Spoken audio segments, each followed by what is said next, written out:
그가 또 내게 이르시되 인자야 이스라엘 족속이 행하는 일을 보느냐.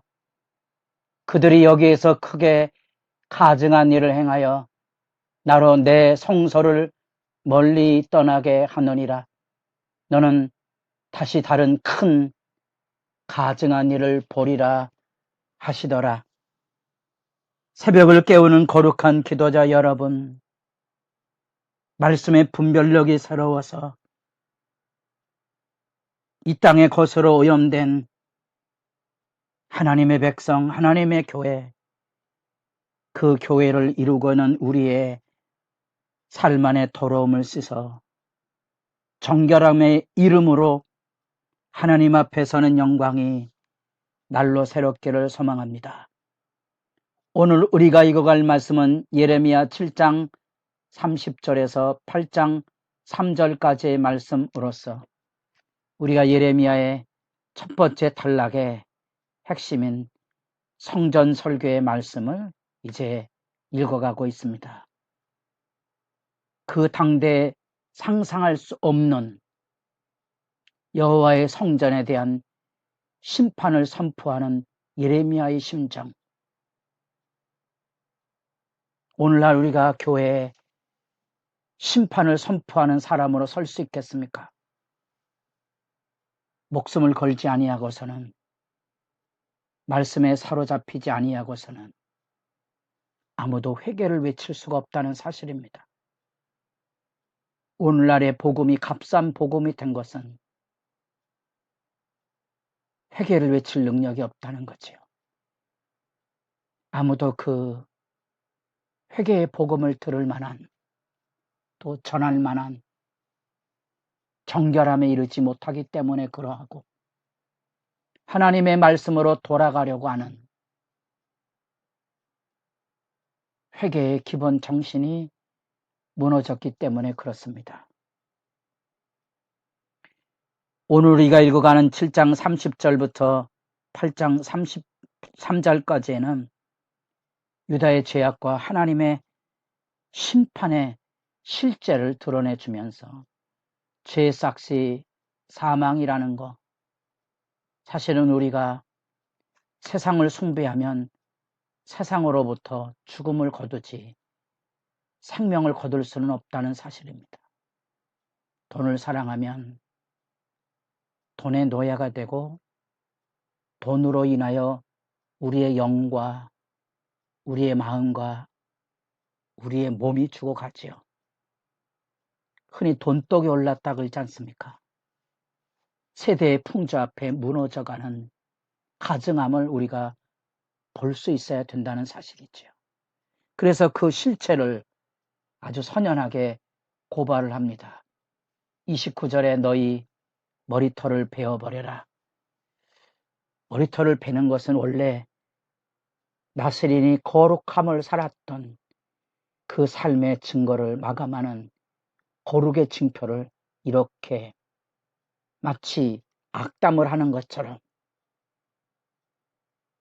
바울이 이런 전통을 따라 할례를 자랑하는 유대 종파의 추종자들에게 베어버려라. 그래서 마음의 할례를 대조할 때 우리말 성경에 손할례당이라는 조롱의 이야기를 바울이 만들어냅니다. 그런 것처럼 여기 하나님의 심판의 말씀 앞에 바로 그것을 여기 일깨워주고 있다는 사실이지요. 7장 21절에 너희 희생제물과 번제물의 고기를 아울러 가로 열고 가로 닫고 먹으라, 그 얘기하고 맞는 겁니다. 하나님 앞에 정성을 다하여 제사를 드리지만 그 제사는 너희들이나 먹어라, 이렇게 되는 거지요. 하나님 앞에 부자가 와서 헌금을 했습니다. 하나님 보시기에 가증한 거죠. 너희들이나 배불리 먹고 잘 살아라 하고 선지적인 심판을 선포하는 거지요. 그 핵심에 뭐가 있습니까? 그 마음에 그리고 성전에 거룩함이 없는 거지요. 하나님의 말씀, 하나님의 임재가 없는 거예요. 하나님의 임재가 있는 곳에 행해져야 될 공의와 가난하고 약한 자들에 대한 배려와 존중이 살아있어야 되는데, 예수님께서 마태복음 23장에서 말씀하셨던 공의와 공열과 진실이 없는 거지요. 남는 것은 성전에 가증한 것뿐이거든요. 이것은 여러분들이 에스겔서 8장하고 겸하여 읽으셔야 됩니다. 성전의 온통 제사장 가문에 에스겔을 데려다가 보이신 실제가 거룩하다는 성전이 우상 숭배, 우상의 형상으로 가득 차 있고, 그들이 다 바벨론의 단무 쓰신 온갖 곤충을 가지고 섬기는 애굽과 가나안의 모든 신상뿐 아니라 여호와의 성전을 향하여, 법궤가 있는 지성소를 향하여 서는 게 아니고 등을 돌리고 동방 태양을 경배하는 그런 모습이 그곳에 잘 그려져 있습니다. 그게 성전의 가증함이지요.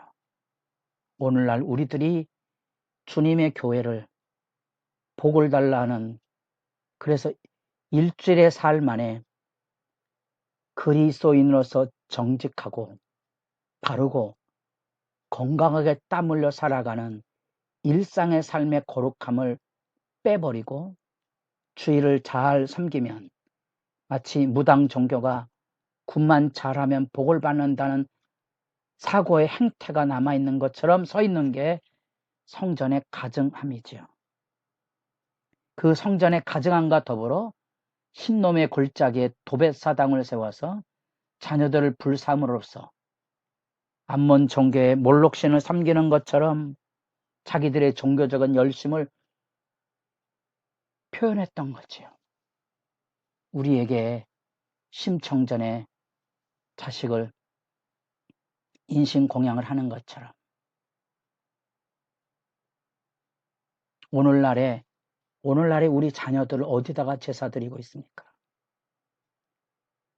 부모가 하나님의 말씀을 어려서부터 가르쳐서 들어가든지 나가든지, 자리에 앉았을 때는 누워있을 때든지, 그래서 지금도 유대인들이 실천하고 있는 하나님의 말씀 교육을 잠자리 들기 전에 반드시 13세 이하 될 때까지 혼신을 다해 쏟고 13세가 되면 말씀에 의탁하는 거죠. 가르친 말씀에. 우리는 그 이전의 말씀을 가르치지 않고 13세부터 자녀를 붙잡으려고 하니까 갈등이 커질 수밖에 없는 거지. 그런 점에서 이 도벳사당의 인신제사는 마음이 하나님에게 떠난 시대 정신을 잘 표현하는 말이고, 그래서 여기 선지자도 그 비꼬는 말들을 그렇게 다양한 언어를 통하여 드러내 주는데, 번역을 하게 되면 뉘앙스가 다 무너지는 거지요. 흰놈의 아들 골짜기거든요. 히브리어로 벤 흰놈입니다. 그것을 벤 흰놈의 아들 골짜기에 벤 네헴, 자신들의 자녀를 불살랐던 거죠. 이 불살랐던 이 슬픈 이야기가 이제 하나님께서 그 땅에 도벳의 흰놈의 아들 골짜기를 하나님 앞에 자녀를 불살른 것처럼 이제 심판의 불사람이 일어나 그것을 죽임의 골짜기로 만들겠다는 거죠. 그래서 그 자리에 32절, 날이 이르면 이것을 도벳이라 하거나 흰놈의 아들의 골짜기라 말하지 아니하고 죽음의 골짜기라 말하리니, 이는 도벳에 자리가 없을 만큼 매장했기 때문이니라. 슬픈 얘기입니다. 그 자녀를 불살라 들였던 그 땅에 더 이상 매장을 할 수 없을 만큼의 하나님의 언약의 저주가 임하여서 시신을 매장하지 못하는 상태를 저주받은 상태라 그러잖아요. 그렇게 하나님께서 만드시겠다는 거예요. 그래서 8장 2절에 내려가면 그들이 사랑하며 섬기며 뒤따르며 구하며 경배하던 그 해와 달과 하늘의 묵별 아래에서 펼쳐지게 하리니, 시신들이 해, 달, 별에 그대로 다 노출이 돼서 해, 달, 별을 섬기던 1월 성신을 숭배하던 그들의 신 앞에 그들의 수치가 다 드러나게 될 것을 일깨워주고 있는 고발입니다. 아마도 이런 고발을 보면 이 눈앞에서 벌어지는 참상 앞에 악의 대가가 무엇인지 치가 떨리듯이, 소름이 우리 몸에 돋듯이 참상이 눈에 선연합니다. 울부짖을 수 밖에 없는 현실인 거죠. 그들이 자녀까지 불살라 드렸던 헛된 경배에 대하여 이제 그 불사름이 자기들의 삶의 그 땅의 저주가 되어서 자녀들이 다 불사름을 받았던 것처럼 이제 그 땅에 불사름을 당하게 되고 세대가 끊어질 거거든요. 매장조차도 되지 못한 채. 왜냐하면 뭘 경배했습니까? 그들이 사랑하고 섬기고 따르고 구하던 해와 달과 별, 우상숭배에 찌든 문화에 대한 경종입니다. 여러분의 기도가 하나님 앞에 머리를 조아리는 겸비함으로 드려질 수 있기를 바랍니다.